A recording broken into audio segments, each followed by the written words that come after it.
زمون ځان افغانستان په مونږ ګران افغانستان تل وطن لري دا کور د افغان افغانستان تل وطن لري دا کور د افغان افغانستان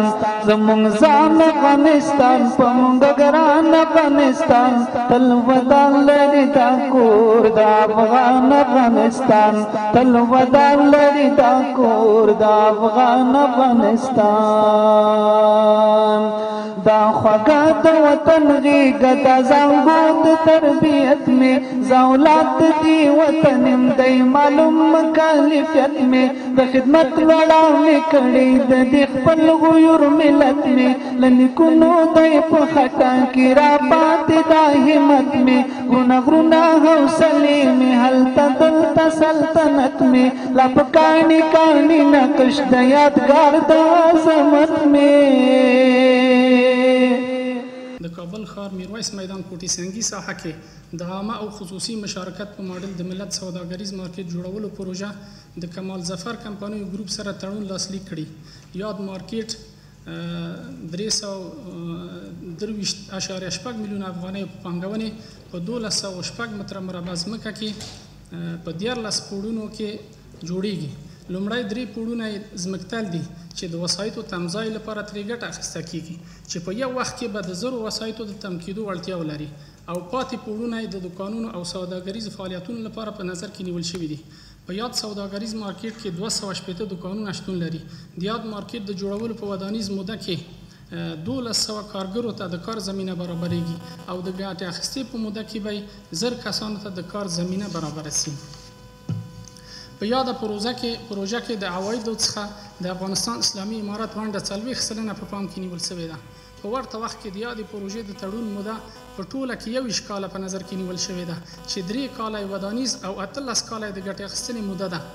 د یادې پروژې د تړون په موده کې د 40% ونډې پر بنسټ 9.8 میلیون افغانۍ عواید د افغانستان اسلامي امارت ته ورکول کیږي. همداراز 3.7 میلیون افغانۍ انتفاعي مالیات او 1.9 میلیون افغانۍ پر عوایدو له مالیاتو څخه د افغانستان اسلامي امارت ته ورکول کیږي چې په ټوله کې د یادې پروژې 1 میلیارډ افغانۍ به د افغانستان اسلامي امارت ته او 830.8 میلیون افغانۍ به خصوصي سکتور ته خالصه ګټه رسیږي. همدارنګه دوامه پروژه د هلمند ولایت لښکرګاه ښار په اوله ناحیه کې د عامه او خصوصي مشارکت په ماډل د نوي عمري شرکت لخوا د لقمان حکیم سوداګریز او هستوګنیز مارکیټ جوړیږي. یاد مارکیټ د 380 میلیون افغانۍ په پانګونې 8600 متره مربع ساحه کې په 15 پوړونو کې ودانیږي چې یو منزل ځمکتل لري. یوه برخه به د وسایطو تمځای لپاره ځانګړې شوې وي. دوه لومړی پوړونه 600 دکانونه لري. دریم او څلورم پوړی جمعاً 55 استوګنیز اپارتمانونه لري. د یاد مارکیټ په ودانیزه موده کې 1500 کارګرو ته د کار زمینه برابرېږي او د ګټې اخیستې په موده کې به 2000 کسانو ته د کار زمینه برابره شي. په یاده پروژه کې د عوایدو څخه د افغانستان اسلامي امارت ونډه 40 سلنه په پام کې نیول شوې ده. په ورته وخت کې د یادې پروژې د تړون موده په ټوله کې 20 کاله په نظر کې نیول شوې ده. 3 کاله یې ودانیزه موده ده او 19 کاله یې د ګټې اخیستنې موده ده. د دې پروژې عواید 593.4 میلیون افغانۍ عواید افغانستان اسلامي امارت ته ورکول کیږي. همداراز 2.8 میلیون افغانۍ انتفاعي مالیات او 1.4 میلیون افغانۍ پر عوایدات او له مالیاتو څخه د افغانستان اسلامي امارت ته سم تلېږل کیږي چې په ټوله کې د دې پروژې څخه 250.1 میلیون افغانۍ د عوایدو څخه د افغانستان اسلامي امارت ته او 515.1 میلیون افغانۍ خصوصي سکتور ته خالصه ګټه رسیږي. د آسیا زړګی مې خوښ دی په جهان افغانستان د آسیا زړګی مې خوښ دی په جهان افغانستان زمونږ ځان افغانستان په مونږ ګران افغانستان تل وطن لري دا کور د افغان افغانستان تل وطن لري دا کور د افغان افغانستان دلته شور دی د بلبلو په سمسورو ګلبڼونو په دې روز سوری راخور دی د شنو دنګو چنارونو ښکلی ژوند د کور او کلي د قومونو ولسونو د بغدي په څېر کلاوې د برجونو بیرغونو د تیر بزم صافه مخې ته خوره کړې د پلرونو که په غور غور ولې هر پړاو د تاریخونو چې څه وایي او څه غواړي دا زموږ افغانستان. دا چې په دغسې شرایطو کې پانګوال دې ته تیار دي، یقینا نو دا ښه مصرف دی د خپل مال چې کوي، دا هغه حق و حقوق دي د په مالیاتو کې د هیوادوالو او د دغه مستحق خلکو د دغه اسلامي نظام چې ګویا کې دوی تادیې ته متوجه دي. دا د تادیه کولو یوه طریقه ده. نو دا چې احساساً او دغه رنګ چې ده په نیت او په تمنا سره الله تعالی به ډېر ښه اثار ورباندې مرتب کړي، نو دنیوي ګټې به یې هم او اخروي ګټې به یې هم انشاءالله چې د الله تعالی په نسبت باندې دا ضایع نه ده. دغه خلک کوم چې پانګه والۍ ته یې زړه ښه کړی ده او دا دونه وخت کې ورغلي دي، عملي قدمونه یې اخیستي دي، دا یقینا اسلامي امارت د دوی منندوی ده، هیوادوال د دوی منندوی دي، او دغه رنګ دا د الله تعالی یو پیرزونه او توفیق باید وګڼي چې د دوی مالیات په ښه ځای کې مصرفیږي، په خپل هیواد کې کوم څه ضرورت ده. الحمدلله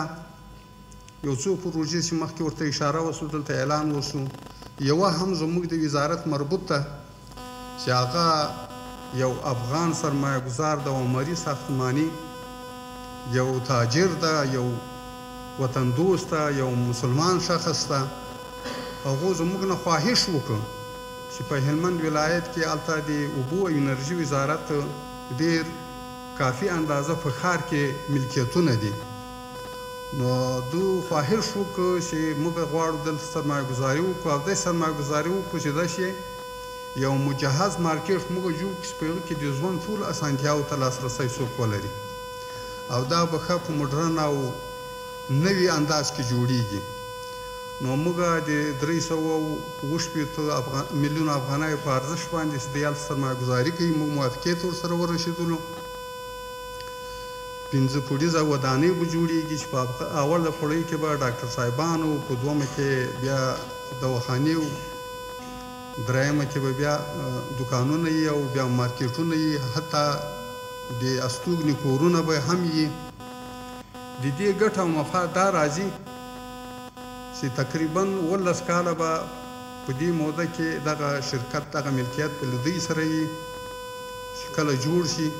په هغه کې به 40 سلنه عواید بیا د امارت د دولت وي چې په مجموع کې موږ د هغه تخمین کړی تقریبا په 18 کالو کې 19 میلیارد او 300 میلیون افغانۍ راځي. دا خالص مفاد به دلته راشي بغیر المالیاتو دغه نور څه چې هغه د دولت اصول دي. د افغانستان د اسلامي امارت سالم رهبري به وکولی سي چې نوموړي کم چې موږ د بودیجې کسر لرو یا بودیجې کسر په دغسې اقتصادي منابعو باندې پوره کړو، دا هم د اقتصادي منابعو څخه یو منابع ده چې وکولی به سو انشاءالله الرحمن چې موږ به خپل هیوادوالو ته او همدارنګه هغه تجاران وروڼه